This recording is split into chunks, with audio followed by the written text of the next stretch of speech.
Sebanyak 60 calon anggota komisioner Komnas HAM menjalani rentetan kegiatan penyeleksian tahap keempat, yaitu proses uji publik. Acara ini dibuka langsung oleh Ketua Panitia Seleksi, Profesor Dr. Jimli Asidik Sarjana Hukum. Salah satu panitia seleksi menjelaskan bahwa dalam tahap keempat ini, semua calon akan diuji tentang wawasan mereka. Kita cari yang paling tinggi itu kita cari integritas dan keberanian. Untuk itu ya perlu pengalaman. Jadi kita harapkan sebaik-baiknya kita dapatlah calon-calon yang bagus demi penegakan hak asasi manusia di Indonesia karena masih parah. Jadi rupanya sulit sekali mendapatkan orang-orang seperti itu, tapi hari ini kita nyata-nyatanya kita punya 60 calon yang mudah-mudahan tersaring menjadi yang terbaik. Dan orientasi gender, pengalamannya enggak, tapi wawasannya nanti itu jadi bagian dari pengamatan panitia juga. Iya. Sedikit cerita Mbak, Iya. proses seleksinya sampai menuju. Kan waktu kita awal minta siapa-siapa yang mau melamar, sampai deadline-nya dapat 276 orang, 276 ya. Kemudian diseleksi menjadi 120. Kemudian sekarang udah dapat 60 berdasarkan profilnya, yaitu CV dan pengalamannya, berdasarkan kesehatan, tes kesehatan dan psikotes juga. Akhirnya dapat 60 orang. Nantinya setelah di tahap wawancara dan uji publik ini, nanti 30 orang, daftar 30 orang kami serahkan ke DPR. Nanti DPR yang memilih paling tidak 15 orang untuk menjadi komisioner sampai tahun 2017. Harus isu pluralisme, hak asasi yang perempuan, yang menyangkut seksualitas, yang menyangkut kebebasan agama tentunya harus, karena itu sebagian dari pelanggaran HAM yang nyata-nyata sekarang di Indonesia kan itu. Sudah jelas, itu juga pertimbangan. Iya, apakah dia punya wawasan yang terbuka terhadap hal-hal yang dianggap sebagian masyarakat itu penyimpangan. Para calon anggota komisioner Komnas HAM yang berjumlah 60 orang dibagi menjadi 2 panel diskusi, yang masing-masing 30 orang dalam satu panel diskusi. Kemudian dibagi lagi menjadi 2 sesi yang terdiri dari 15 orang di sesi pertama dan 15 orang di sesi kedua. Uji publik ini dimoderatori oleh Yeni Rosa Damayanti, Usman Hamid, dan Wardah Hafid. Selain itu, acara ini dihadiri oleh elemen masyarakat, perwakilan organisasi, dan beberapa aktivis yang berasal dari lembaga swadaya masyarakat. Itu yang pertanyaan pertama. Yang kedua, pertanyaan yang diajukan kepada calon anggota komisioner Komnas HAM tidak hanya mencakup persoalan ekonomi dan politik saja. Akan tetapi juga ada banyak pertanyaan seputar isu keberagaman seksualitas, poligami, hukuman mati, dan kebebasan beragama. Dari 60 calon anggota komisioner Komnas HAM yang telah melalui proses seleksi tahap keempat ini akan disaring menjadi 30 orang yang kemudian akan menjalani tahap proses seleksi tahap kelima, yaitu fit and proper test di Dewan Perwakilan Rakyat. They are human being. Jadi merupakan bagian daripada manusia. Jadi tidak ada sama kita, sama seperti yang saya katakan tadi, tidak ada minoritas mayoritas, semuanya mempunyai hak yang sama. Dan harus diingat bahwa negara kita bukan negara agama. Jadi kalau agama menyingkirkan mereka, itu tidak benar, kita negara hukum. Nah, jadi jangan mengatakan yang berbeda. No, they are human being. Kesalahan kita adalah kita berpikir langsung berbeda. Itu tadi. Terus jangan mengatakan minoritas mayoritas, jangan katakan berbeda. Mereka adalah manusia. Jadi disamakan gitu. Dan tekankan kembali bahwa negara Indonesia bukan negara agama. Jadi bukan itu yang menjadi on the top. Kita adalah negara hukum. Poligami ini kan ada di dalam Al-Quran. Kalau Muslim tentu ada dalam Al-Quran. Tetapi Al-Quran tidak memberi cek kosong. orang boleh poligami itu dengan persyaratan-persyaratan yang kita dan tidak semua orang bisa memenuhi persyaratan itu. Nah, kalau saya ditanya, saya bisa nggak memenuhi persyaratan? Sampai saat ini saya belum bisa. Maka saya tidak poligami. Tapi ketika ada orang yang dalam kondisi tertentu, misalnya ada secara biologis istrinya tidak bisa melahirkan. Lalu kedua belah pihak sepakat untuk punya anak, tetapi tidak bisa punya anak. Ketika kemudian kesepakatan ada untuk ada adopsi, tetapi juga ada dengan poligami itu. Atau dalam situasi perang yang kemudian kaum lelaki banyak yang meninggal, komunitas perempuan banyak, maka untuk menghormati sekian banyak janda-janda itu, maka harus diselamatkan kehormatannya.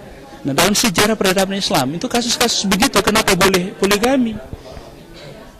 Intinya memuliakan kaum perempuan itu. Poligami saya menolak, walaupun diregulasi itu dimungkinkan dengan segala macam syarat, karena problemnya adalah kesetaraan gender satu, yang kedua ya memang hak-hak anak dan macam-macam ini juga sangat penting, dan kultur kita sebetulnya memang ruang itu yang mungkin relatif ya lebih sehat. Mungkin dalam situasi sangat spesifik historis masa lalu kalah perang dan macam-macam karena mungkin jumlah perempuannya itu, tapi kan just in case dulu. Tapi kalau sekarang relatif jumlahnya sama dan segala macam, ya demi dan atas nama kesetaraan, ya kenapa harus poligami? Kalau begitu mungkin ada pertanyaan, kenapa tidak poliandri? Nah, betul bahwa mungkin selama ini kita telah dikonstruksikan bahwa sebagai entitas itu, sebagai manusia ada dua sih. Yang mainstream itu laki dan perempuan. Tetapi kita juga tidak bisa menafikan realitas bahwa ada wilayah genetika yang terdistorsi by proses dan macam-macam, dan memang mungkin secara sosiologis pun sekarang juga sudah mulai berkembang adanya sebuah apresiasi bagaimana itu diartikulasikan dan bisa punya komunitas. Nah, problematiknya kan secara kultural, karena konstruksinya sudah terlanjur didominasi dengan mainstreaming yang seperti tadi, ya marilah kita harus duduk bersama, berpikir bersama, dan berkampanye bersama bahwa ini bagian dari juga hak asasi yang mestinya mereka, teman-teman ini juga harus diberi ruang. Nah, problemnya adalah bagaimana mendidik konstruksi yang sudah lama. Jadi harus dilakukan dekonstruksi pemikiran itu. Ya. Kalau di beberapa tempat itu kan ada perda anti maksiat ya, dan itu akarnya mesti perempuan-perempuan yang bekerja dengan alat seksualnya. Tapi menurutku teman-teman yang disebut sebagai pekerja seks komersial itu, menurutku itu mereka berkarir sejak kecil dan dipaksakan. Artinya mereka juga korban trafficking. Mana ada sih perempuan yang punya cita-cita jadi PSK, coba? Nggak ada kan, satupun di dunia ini nggak ada. Nah, tapi banyak orang yang menolak dengan alasan bahwa mereka tuh maksiat loh, yang di tempat lain itu juga maksiat, korupsi itu juga maksiat deh. Nah, kenapa harus perempuan yang menerima dan harus teman-teman PSK, atau mereka juga bekerja untuk keluarganya gitu loh. Nah, kalau menurutku sebenarnya kalau dia melakukan pekerjaan itu dengan wajar, menurutku wajar juga. Artinya gini, ketika perempuan punya harta benda, dia akan jual dulu tanah, rumah, perabotan, baju. Ketika nggak ada satupun yang tertinggal, iya, apalagi yang dia jual pasti dirinya, karena dia pasti butuh uang untuk menafkahi keluarganya. Itu aku yakin banget gitu loh. Karena aku juga percaya bahwa nggak ada satupun yang pengen punya cita-cita jadi, anggaplah menurutku pelacur ya. Tapi persoalannya gini, seharusnya harus ada lokalisasi di mana pemerintah, terutama dinas kesehatan itu bisa melakukan surveillance untuk kesehatan. Ketika lokalisasi itu ditutup, nyebar kemana-mana, dan kita nggak tahu mereka, teman-teman itu ada di mana. Nah, nanti kalau misalnya kondisi HIV/AIDS meledak, boom gitu, siapa lagi yang disalahkan? Pasti itu lagi gitu kan. Nah, sebenarnya kalau di Surabaya itu dulu mau ditutup, tapi kita berjuang untuk tidak. persoalannya tidak semudah itu bahwa itu akar maksiat, muaranya ke sana semua, enggak. Ini persoalan lain yang lebih besar, surveillance kesehatan. Itu saja. Dan mereka juga kalau di Surabaya sih di beberapa tempat yang didampingi oleh hotline, teman-teman hotline itu mudah aksesnya karena hotline sendiri memang berjuang untuk punya klinik perempuan dan itu yang mengakses kebanyakan teman-teman dari LGBTIQ, kemudian teman-teman PSK, kemudian teman-teman perempuan yang memang tidak punya akses kesehatan. Nah, mereka mengaksesnya ke sana. Dan itu disupport luar biasa oleh Dinas Kesehatan. Dan aku mengapresiasi kerja teman-teman di hotline itu. Kebetulan salah satu kandidat itu kan ada yang menjadi ketua waria ya. Nah, tapi kebetulan tidak lolos yang di 60 besar ini. Saya sampaikan kepada yang bersangkutan bahwa sekarang ini organisasi itu di bawah naungan Kementerian Sosial. Nah, menurut saya salah. Sampean jangan mau organisasi waria atau lesbian atau apa, jangan mau di bawah naungan sosial. Sosial itu seperti bencana sosial, orang susah, orang sedih atau apa. Anda bukan tergolong seperti itu. Karena orang-orang lesbian, gay atau waria itu banyak yang orang-orang kaya. Nah, oleh karena itu ini harus ditempatkan pada posisi tertentu. Saya akan memperjuangkan itu kepada di Kementerian Perempuan dan Anak, ditambah lagi untuk urusan ini. Menurut satu maka siapa kegiatannya Pak? Bukan jadi mungkin dijualkan saja di sebuah komunitas seperti KPK. Kesetaraan gender saya kira sudah sangat jelas.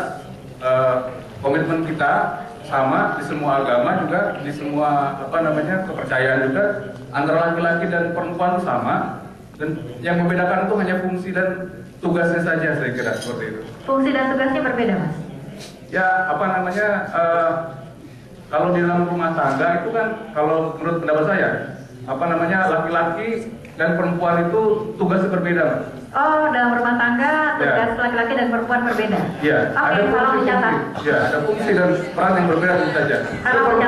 Perempuan itu nggak usah cari rezeki, laki-laki yang punya. Moga saja dalam tahap keempat uji publik yang berlangsung selama 9 jam ini, para panitia seleksi dapat memilih calon-calon anggota Komisioner Komnas HAM yang tidak hanya memiliki wawasan dan integritas yang tinggi terhadap hak asasi manusia, tapi juga dapat memberikan titik terang bagi kelompok marginal dan kelompok minoritas seksual untuk mendapatkan keadilan di Republik Indonesia ini.